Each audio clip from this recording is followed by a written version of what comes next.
That's my contribution for the week. So thank you. You're welcome. So intro song that you just heard if you're listening to the podcast. That was a suggestion from B-Ritt. But welcome to That's Hard Golf. Welcome. It's your boy, man, Acee, realist with the realest flow. You already know. Hey, wake up. Do that again. Oh, I'm not giving you the energy? No. Yo, what's good, man? It's your boy. It's your boy. Let me do my radio voice. It's your boy, No, Acee. we You didn't don't ask like for my that. radio voice? We didn't ask for that. You don't like my radio voice? I know you're driving home on the 405. It's 5:03 p.m. The sun is out. A lot of traffic coming up, but what we got next for you is a new episode of That's Hard Golf. You know you do that in public? Like you've done that around people too? What you mean? Like That you've voice? done that in group settings. Like not yeah. only do you do that here at the Yeah. house all the time, but you do that in it's public. always a hit. You disagree? I just don't know. I just don't know about that. And that's not even me being a hater. Hey, write in, man. Write in. When AC does the radio voice, is it a hit or is he doing the most? Write in. Doing the most. I would like to start my show, man. What's up? It's AC. Who are you? I'm Britt. Who? Britt. Oh, that's it. B-Ritt. What else do the people need to know about you? That I'm here. All right. That's the best we can get at this point. But hey, welcome to That's Hard Golf. Good to see you. First of all, as always, good to see you. You as well. We do have a show for you all. Do you have a show for them? Yeah. Okay. That's good. Got a couple topics we're going to jump into, and I'm not going to hold you any longer. So let's get right into our Golf is Hard segment. So in this round, we've covered so much. And the topic that we're actually going to cover today is something I was recently thinking about because I had a really bad round recently. Really bad. What's bad to you? What's a bad round? You're bad as anything over Tell them what my bad is. What's my bad? over 85. Anything 86. over 85? I disagree. I think that you would want to shoot somewhere between 75 and 80. I mean, that's true. I would say between 75 and 80, that's a really good day. But I don't believe that you feel like an 82 is a bad day. No, so 82 is not bad. I'm going over 85. That's not your best day. Yeah, I'd agree. I mean, over 85 is not my best day. Over 90 is when, I'm kind of like, I might be sad. Yeah. I might be sad. But recently, man, I like to be honest, I shot a 99. I shot a 99 at a course that I'm very familiar with, love playing. And it made me think about expectations when you go to play golf. And I think this is huge for people who are new to golf because many times, especially when you start gathering any type of ability in the game, and by that I mean when you start getting off the tee consistently, when you start hitting irons decently, and you can put some holes together, the expectation of how you, not to be redundant, but how you expect to perform increases to the point where when you go out and have a terrible day, you are crushed by it. Yeah. Like it crushes you and it takes everything out of you because you're like, wow, like I was making such great progress and I just went out and played terrible. So it's like, what type of progress am I making? So first of all, like, what are your thoughts on that? Have you experienced that? I know you haven't really gotten too deep into golf, but seriously, like, what are your thoughts on just that premise? Have you gone through it? And, what do you think about it in general? My thoughts are skewed. As a beginner, I should have no expectations. And that's the problem. I have expectations. I want to go out there. I eventually want to compete with you when I do play. I'm nowhere near the level that I need to be able to compete with you.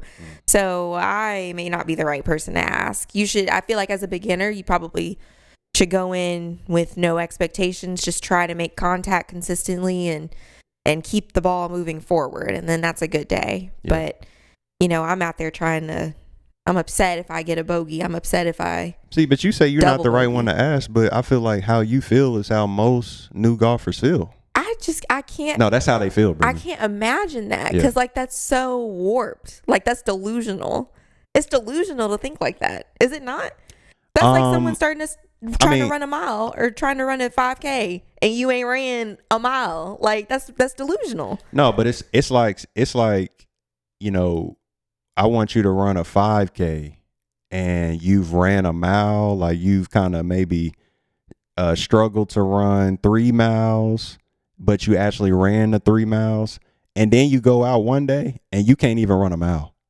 That, like, I think that's the comparison. And it's like, damn, I could have swore I was on my way to 5 miles, or, you know, I know 5K is 3 miles, but, you know, I thought I was on my way. But then I came out today and it's like, I don't even know how my legs work. I don't think to me, that's the comparison. Because when you're new in golf, you can have it's like the variance that you can have. Like, you could go out there and have a great day where it don't seem like nothing you do is incorrect. And then you could go out there and it's like you swing the club and it's like, I mean, what's going on? Like, why is the ball doing nothing like it should be doing when I'm doing the exact same thing? And I feel like that's what throw people off. But you're not doing the exact same thing. I mean, you've had the advantage of having me to explain that, to let you know, actually, you're not. You think you're doing the same thing, but you're not, obviously. I mean, look at the results. The results let you know you ain't doing the same thing. I have argued you up and down, telling you I'm doing the same thing. That's the game. So going back to the expectations, like, it's very important to know that golf, you know, when you become better, there's really better. When every time you go out and play, there's a probability curve. You know, there's a probability of that you're going to play great. There's a probability that you're going to play terrible. Probability you're going to play relatively average. You got to understand that every round, it's anywhere on that spectrum.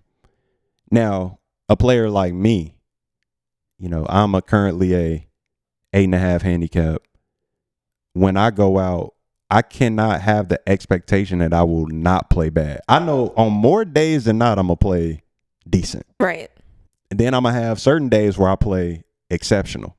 But the way a probability curve, especially when we just think about a regular bell curve, the exceptional days are just as common as the terrible days.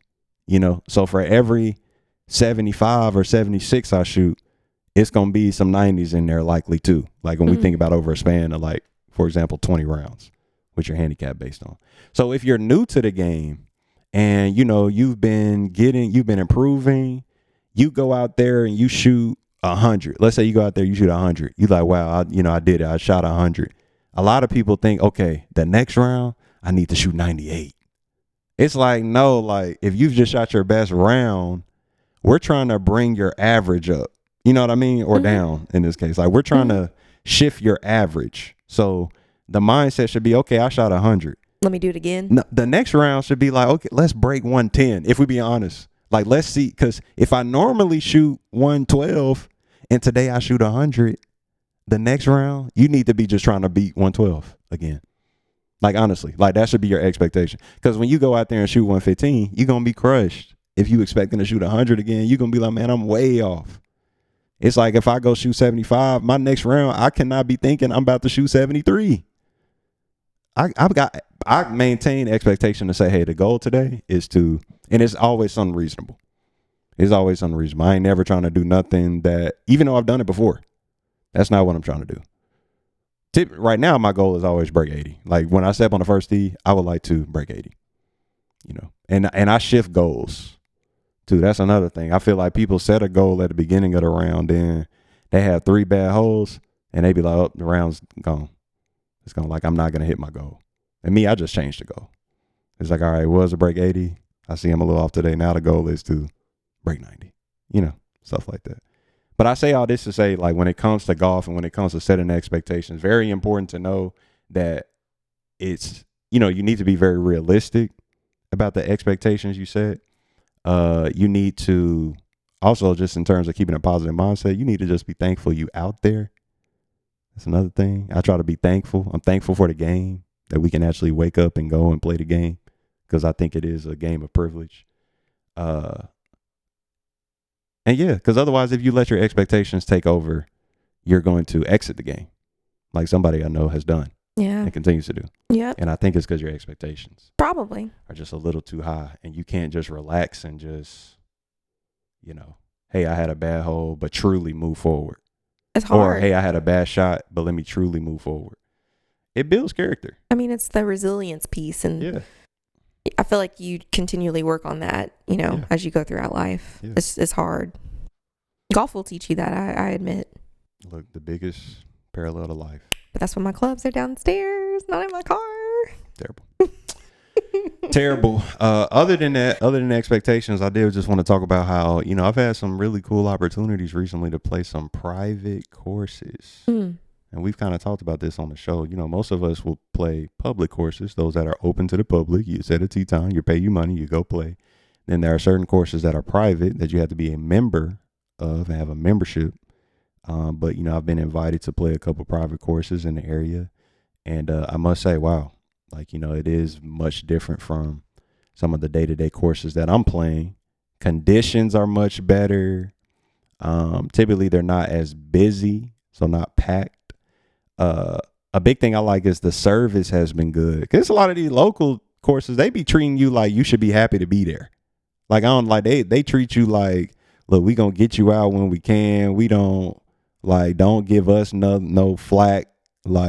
Alex is big on service. If you don't know him, he's huge. It's like I paid my money. Y'all should be trying to serve me. Y'all should be trying to make sure this is the best experience for me. Public course is nah, you better be glad we even gave you a tee time. As opposed to these courses where obviously people pay for their membership, so members must be serviced. So when I pull up, get my clubs, put them on the cart. When I'm done with my round, they wiping off my clubs. That's what it is. So I say all that to say, the last couple courses I played, very nice. Shout out to, the people who did get me out. I don't really know if it's even appropriate to say their names, but you've already given a shout out. It's fine. Oh, I can do that? Yeah. So shout out, Hunter Clary, got me out. Oh, I meant don't do that. I said you already gave them a shout out, so it's fine. Shout out Hunter Clary, get me out, what I'm saying? Out at Council Fire, man. Shout out to you. Whenever you want to bet again, man, just let me know. And shout out to my guy Lee, man, got me out at Black Creek. Once again, if you want to bet again, let me know. If you're listening to this, I want all the smoke.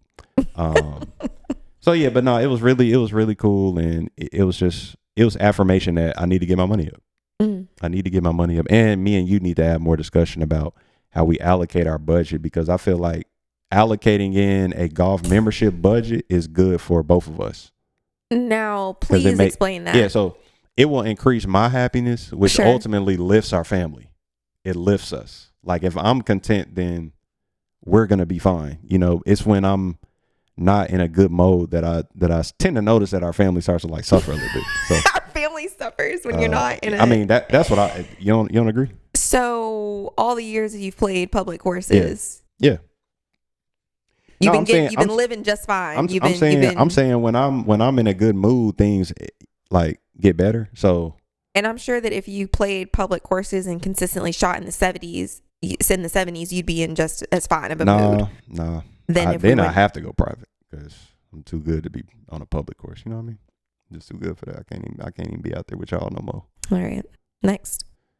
And then also you could play. I don't want to play at the private course. You could join a little women's league and start your little She's Hard group. Y'all go play every Tuesday type deal. You not into that? All right, man. I'm just trying, man. Where are the amenities? The amenities, country clubs. You can, first of all, you get the golf membership, but of course there are certain country clubs that offer more. Restaurant, pool. I want the pool. Yeah, pool. Some offer a gym. Some offer even more, like tennis courts. Okay. What's popping right now? What's the pickleball? Pickleball. That's popping. So yeah, all that's for you. Okay. And you can go play golf every once in a while. So, we'll talk about the initiation fees, the upfront fees that are required. For anybody who don't know, it does vary. Some courses have no initiation fees, $0. Just pay your monthly fee. And then so, have 1,000, 5,000, 10,000, 15,000, 20,000, 30,000, 50,000. I think is the highest one I've heard somebody say, hey, it's 50,000. Of course, there's more that is probably out of control, but yeah. Okay. Yeah. So no. we'll okay. All right. Well, that's our Golf is Hard segment. manage those expectations. And if you ever get the opportunity to play a private course, especially if you've been playing for a while, definitely do that. I definitely think it's worth the guest fee that you might have to pay, unless it's like something crazy. I paid $100 for both rounds, so I can do that every once in a while. So better together. Better together. Better together. It's crazy the topic I got today that's around better together, because it's actually related to a conversation that we had recently when I was in Walmart. Do you remember this? Yeah. So I was in Walmart and okay, here's the thing. Like, I'm a married man. You know, I'm a married man. I've been married coming up on 6 years now. Been in a relationship forever. I'm one of those guys. Mm-hmm. So I'm very disconnected from, you know, like game, you know, like, or, you know, trying to, I don't know what the kids call it now. They call it pull a woman back in my day. I don't know what they call it now. Like, you know, pulling. Is that a real outdated term now that I think about it? That was what it was called when I was a kid. You pull her, bro. But you know, if Isn't it Riz? Okay, that's like way new school. I mean, Riz is like that is the term for game now, but that's like, okay, to me that's just look at me, way new school. I mean, it's literally everywhere. But I'm in Walmart, and in Walmart, a lot of time or anywhere I'm at, you know, I see women. Of course, I'm not trying to get with these women. I have a wife. Mm-hmm. Actually, I have a life partner. Mm-hmm. Clarify. But my thing is like, what do you say? Like, how do you approach a woman in 2024 in person? I feel like a lot of people have gone the social media route. So I feel like a lot of people have lost this. But of course, there's a good selection of people who, I mean, they got the game. You know what I mean? Now I see certain people on social media and they actually will film them like approaching women. Some, I don't know what's true, what's not. You know, when it comes to the internet, people just, it's so much scripted stuff that it's like, you don't even know what's real or not. But I'm talking to my wife. I'm like, babe, like, what should you say? But you had nothing for me. I don't know. So now, you know, I kind of want to have a more formal conversation about this. And I'll be interested to even hear how the people out there feel. And especially from women's perspective, like, what do you say? So I just want to ask you, of course you're married, but if you were single, I don't know. Okay. Let me ask you this, because I'm not going to ask you like what specifically should a guy say. But let me ask you, do you even think you could be approached in public and you take the guy seriously? Yeah, under the right circumstance. So, I mean, and you can't give me just one. I just can't tell you like what it is that I would want to hear, because I can't imagine. So horrible. I can't imagine being told, you know, XYZ. So, and like, it really be taken seriously. But I do feel like there are instances that I would take it seriously. But you probably feel like more instances than not, you're not going to take it seriously. Like, you probably feel that it's going to be like the chances of a guy successfully being able to produce, let's just say a phone number, like to get your phone number. And I don't mean at the bar. I mean at the store, at the mall, at a public place that's not like for mingling, the gym, you know, the chances that a guy could successfully get your number just based on him striking up a conversation with you. Maybe the gym, but probably not those other places. It would have to be at like, see, that's surprising, a bar, or, because I thought the gym would be less. I feel like people be trying to be locked in at the gym. People do. I feel like there could be opportunities though. Yeah. You know, especially if you're a well-knit kind of gym community where you're going to see the same familiar people and faces over and over again. Like, and I want to make this clear. I am not talking about somebody who you've seen before. Because I understand if we in a gym and we seeing each other often, even if we're not speaking, we're building rapport. Like, you're building rapport just by seeing somebody more than once. Yeah, well, but I'm just talking about, look, I'm in Walmart. I see you down the aisle. No. Excuse me. Now, I was talking with my good friend. I was talking with my good friend. You know, I think we both agreed that excuse me is the first thing you say. I said that though, We right? got that far. I said no, that. I think I brought that to you and you agreed. But the first thing you're going to say is excuse me. Like, excuse me. She looks up And as a man, what do you say? Like, I need. You would strike up the conversation about something first, Yeah. and then ask for her name. Because I feel like I'm less inclined to give you my name off rip. Yeah, I mean, it's got to be something. I mean, he did bring up saying like, hey, like, you know, I was just curious to know how your day was going. I'd be less inclined See to that? answer See that ain't gonna roll. That ain't gonna. See, but yeah, I do 100% agree that you gotta find something to strike up the conversation. It's good. just, you know, when she walking with pace and you trying to like slow her down. To me, you probably can't even get that off in any capacity, right? I mean, like if she ain't even like in the aisle, you know, you can kind of tell she going to the register. Somebody. And you're like, excuse me. No, you can't yell at her. Oh, what are you finna say? Somebody could. Oh, somebody could. You just saying it can't be me. I mean, I don't know. I think you have to work on your game a little bit. That's crazy. You never even seen my game, or you did, but it was just so long ago. It was very long ago. I just think you have to work on it and hone it in and fine tune it, and you know. I haven't even really put on my practice jersey yet. Okay. I just been kind of thinking about practicing. Okay. But it may be time, man. It may be time. Get your ho-hop on. See, but what happens when life partner? So okay, I'm gonna give that a try. That's for me though. As a woman, you don't need game. You know, it's like I don't. You know, of course, women do approach men, but it's like you don't need game to do it. You just gotta approach the dude, then he just make his decision from there. Like I feel like, I guess it's the same, but it's still a little different. I mean, I'm not approaching anybody, so I would hope not. You're talking about approaching women. I'm trying to be real with you. Okay. What I say? Life partner. Life partner. Life partnership, man. When you got a real life partnership, this is how you talk. You ask your wife for tips on how to get with women in Walmart. That's all I had for Better Together. I just thought it was a very appropriate Better Together segment, a segment about me trying to get with another woman. What an interesting show here. That was a joke. Nah, but this is a great show. It's a great show. So I'm gonna keep working on that. Actually, you know, maybe in a future episode, man, I might have to just go mic'd up.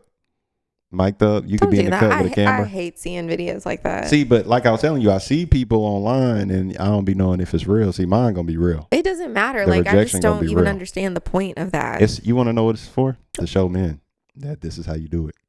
Okay, there's other things. There's other ways. What you mean? I can write an article or some shit about it. We can write an article.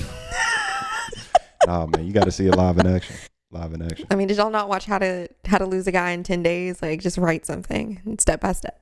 No, you just got to watch Hitch. Oh yeah, Hitch. Great movie. Okay, that's it. Mm. All right. Okay. I think that's it.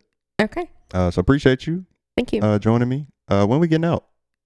Whenever the heat dies down. When we gonna play another 9? When I can reasonably put on a quarter zip and go out. A quarter zip is wild. Like that's like another 2 months. Like no, it started to get cool. It went back up, but it started to get cool. So, you know, when we get into some. So do you want it cool or I'm just confused or just not hot because you don't gotta wear a quarter zip. I want it 80 degrees. Okay. Like 80 is the high. Yeah.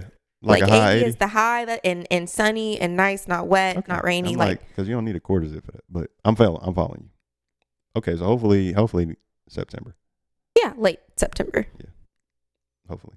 Yeah. Okay, well, we'll keep the people updated when you get out. Okay. Well, let's sign off, man. Let's sign off. It's your boy Acee and Britt. Peace.